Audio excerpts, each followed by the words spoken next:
1835, the Winter Palace. After a vain escape attempt, Tsar Nicholas I was brought back by force to St. Petersburg by angry rioters. At the end of a summary trial, he was sentenced to death by beheading. Guillotine starts its reign of terror in the new Republic of Russia. During the previous century, faced with constant censorship, Diderot, chief editor of the Encyclopedia, fled France for Russia. Turned close advisor to Empress Catherine II, he contributed to the spread of ideas during the Enlightenment, inspiring many philosophers.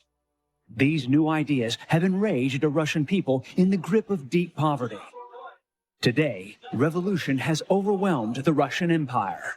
But none of that ever happened. In 1762, a small grain of sand is going to enable the completion of the Encyclopedia, monumental work of the Age of Enlightenment in France. 1746, France. The royal power authorizes a great project, a universal dictionary of arts and sciences. 1762, Empress Catherine II offers philosopher Denis Diderot to finish the Encyclopedia in Russia, away from censorship. 1772, after 26 years of a monumental work, this formidable editorial adventure is finally over. These three inextricably linked events are key moments in the Age of Enlightenment and have set the pace of the great encyclopedia adventure. Aristotle, Galen, and Pliny the Elder. In the West, for centuries, these three ancient scholars have been perceived as the foundation of knowledge. Medieval society values know-how and experiment, but science often consists of reconciling Greco-Roman knowledge with Christian theology. From the 16th century on, a new way of thinking about the world emerges. In 1543, after having waited until the end of his life, the astronomer and mathematician Copernicus publishes De Revolutionibus Orbium Celestium. Contrary to what Aristotle said, the scholar declares that the Earth is not a fixed planet at the center of the universe, but that it revolves around the sun. It's a revolution. At the end of the century, theologian Giordano Bruno goes even further. The sun isn't the center of the universe either. It's only a star among many others in the universe. Condemned for heresy and tortured, Bruno was ordered to abandon his beliefs on pain of death, but he does not relent. In 1600, in Rome, he is burnt alive. 33 years later, the Church attacks another scholar. Facing its omnipotence, Galileo is forced to recant his theory on celestial bodies' motions. At the end of the century, the Englishman Isaac Newton formulates his law of universal gravitation, founding modern physics. In his calculations, no borrowing from Aristotle or the Bible, but a prominent place given to mathematics and experiments. The scientific milieu is in a fever of excitement. The philosopher Descartes develops a method of reasoning, excluding de facto beliefs and superstitions. Time to make way for the Cartesian spirit, criticism, and logic. The trend is towards polemic and exchange. In the 18th century, the Kingdom of France is at the heart of this intellectual boom. Reason must prevail over all. Independence of the individual is primary. In the face of obscurantism and ignorance, these philosophers become beacons in the night, the lanterns of knowledge emerging from the abysses. It's the Age of Enlightenment. But, like Giordano Bruno or Galileo before them, the philosophers of the Age of Enlightenment are going to meet with full force censorship from both the Church and central authority. Almost all of them are going to experience exile, prison, or censorship. Very soon, their motto becomes Sapere Audi, dare to know. Welcome to the memory of humanity. Every historical event, regardless of how small, is recorded and connected. You only need to change one to upset all the others. Here, We are able to control time, analyze and compare billions of events in order to rewrite history in infinite ways. Censure is an arbitrary limitation of the freedom of expression of the individual.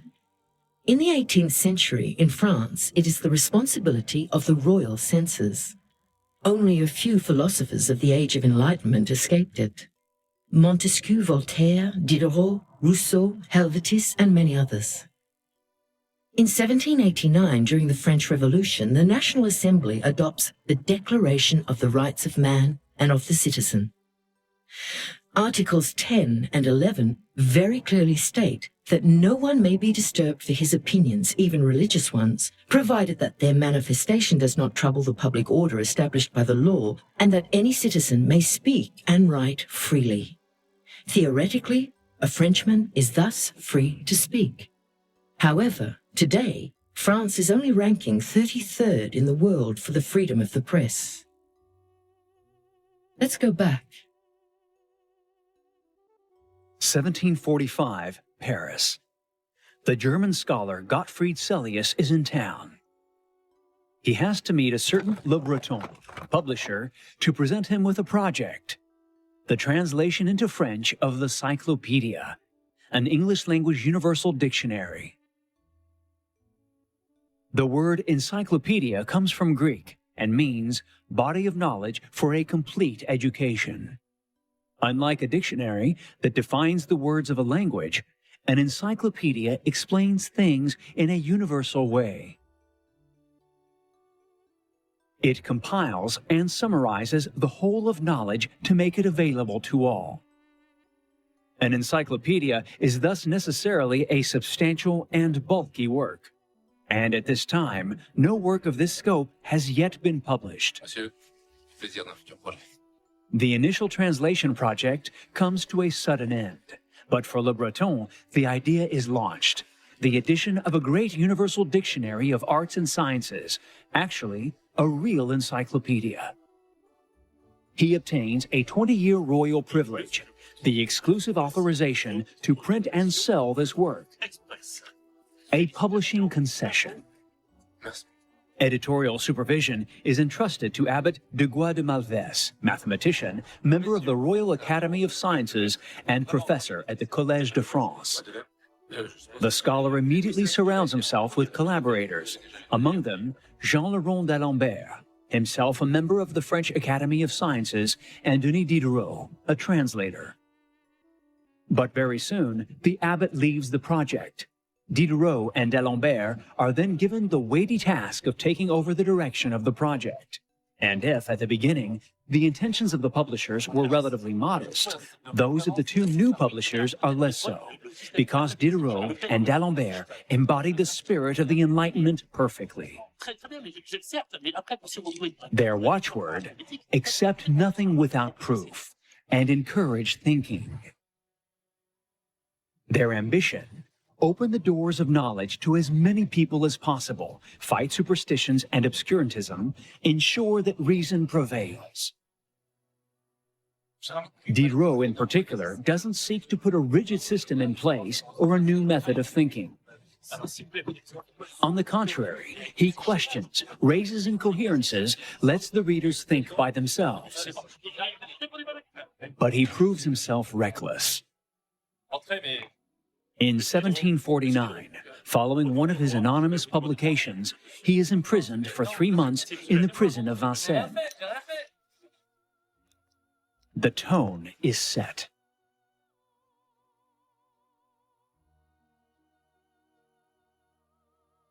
Financing a project.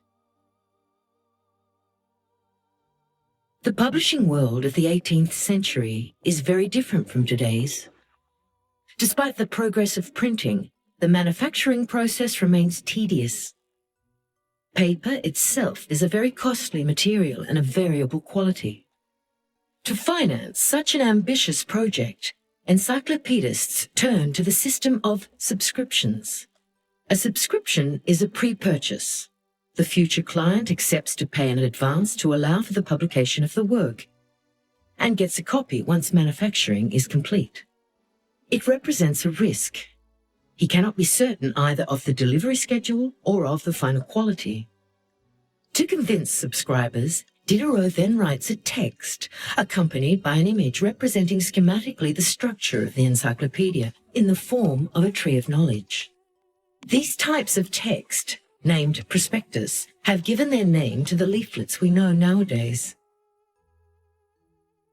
This system of subscription is very similar to crowdsourcing or crowdfunding as we know it today, a way for every one of us to finance the culture we like. 1751. 5 years after the launch of the encyclopedic project, the first volume is released from Le Breton's workshops.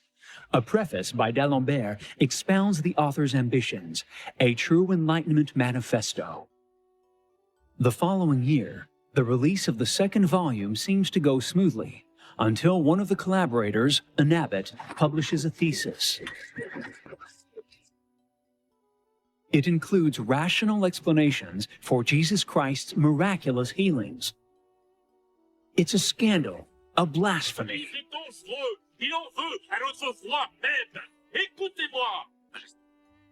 The opponents of the encyclopedia seized the opportunity and obtained from the king the condemnation of the 2 already published volumes.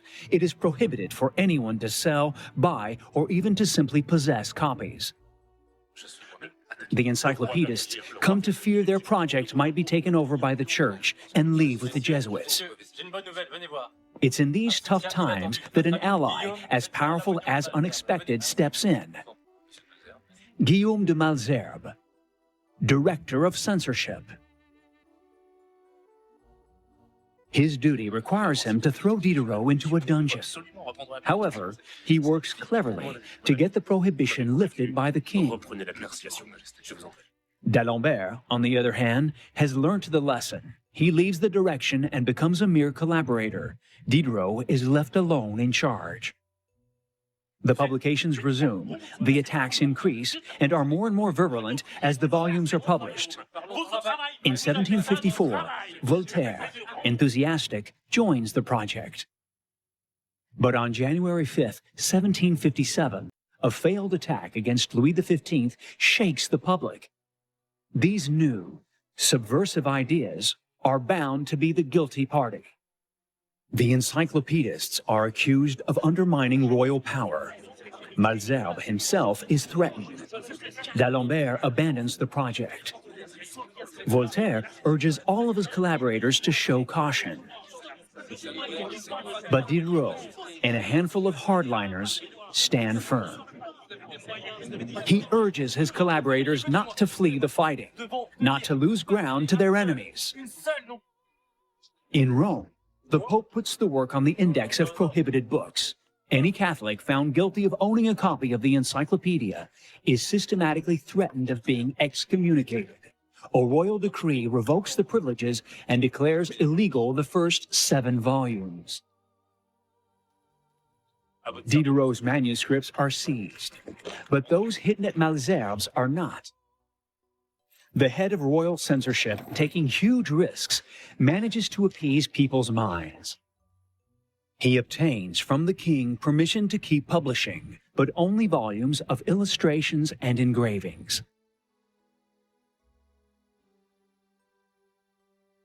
Then starts the clandestine period of the encyclopedia. With the passive complicity of the police, the volumes of text remaining are written and printed in secret in Le Breton's workshops. This is a very tough period for Diderot. For years, enduring threats and insults, he works himself to death in silence. That is when, in 1762, Empress Catherine II proposes him to finish the encyclopedia in Riga, in the Russian Empire, far away from censorship. We have arrived at a point of divergence.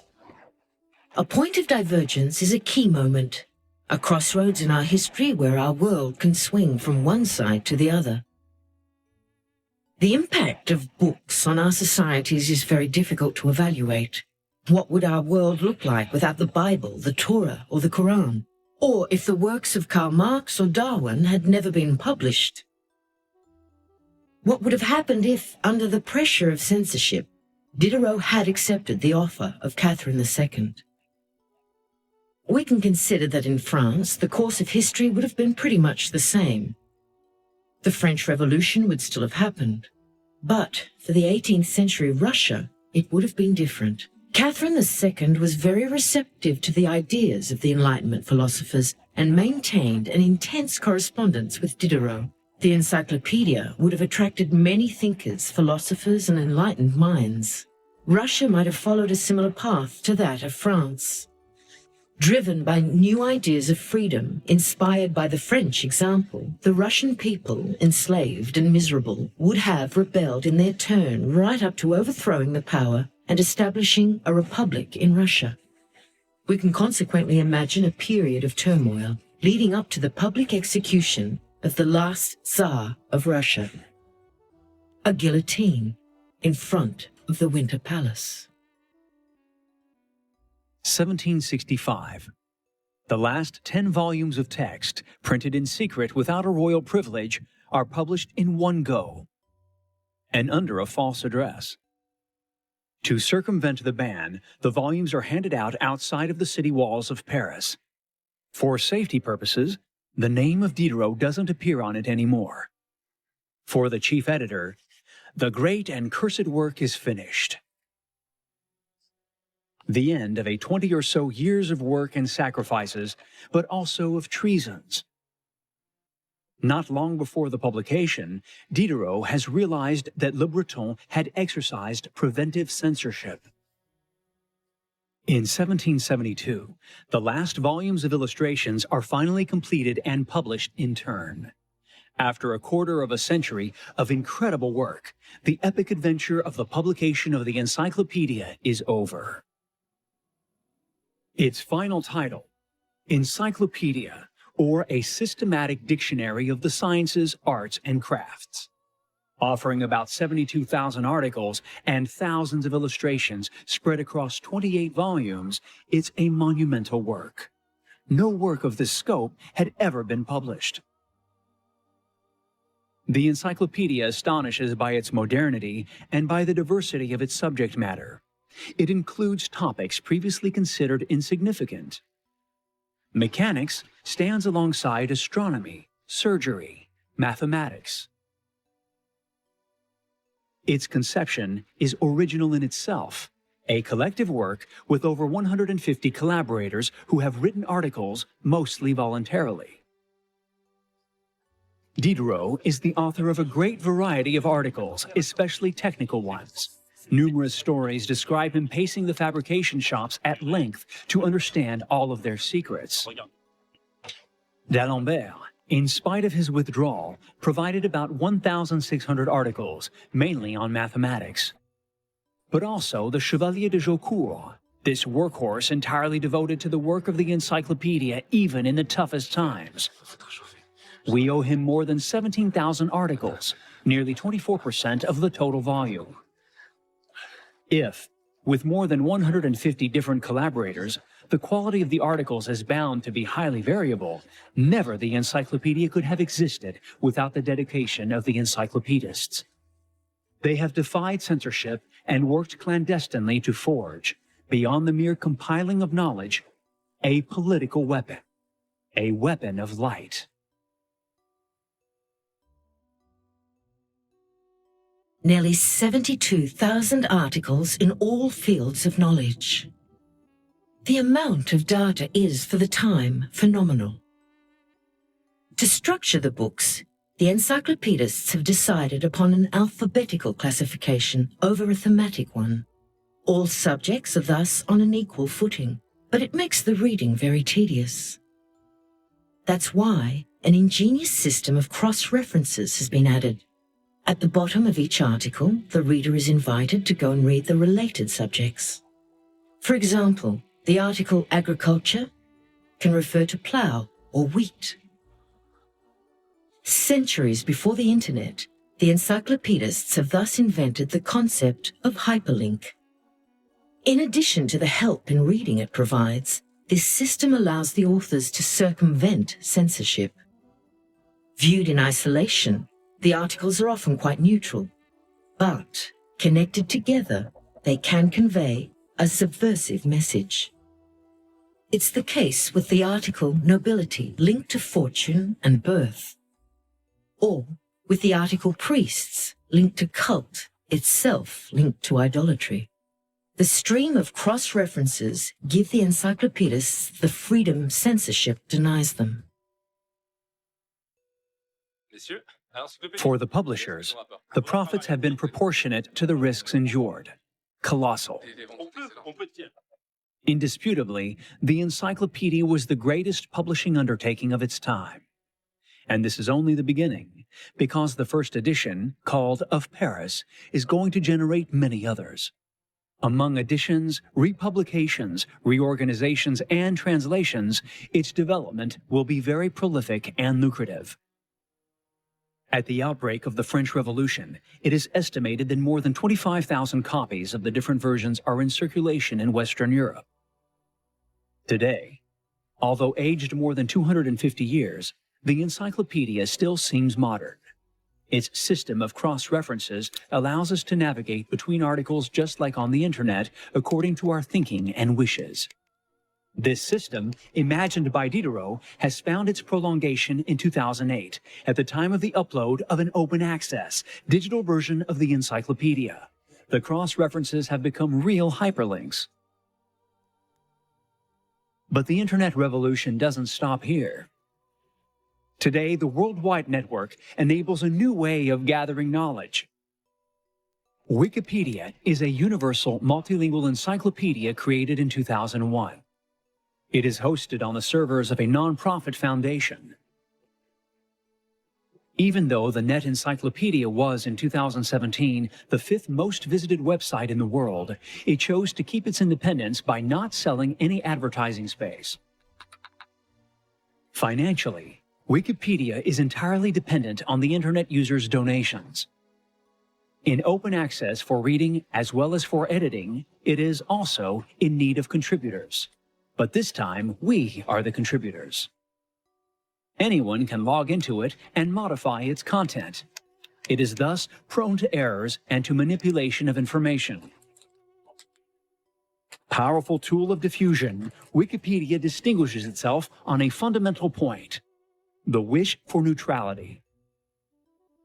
Diderot would probably not have settled for this simple juxtaposition of contents. He would have made a political work out of it. But that is another story.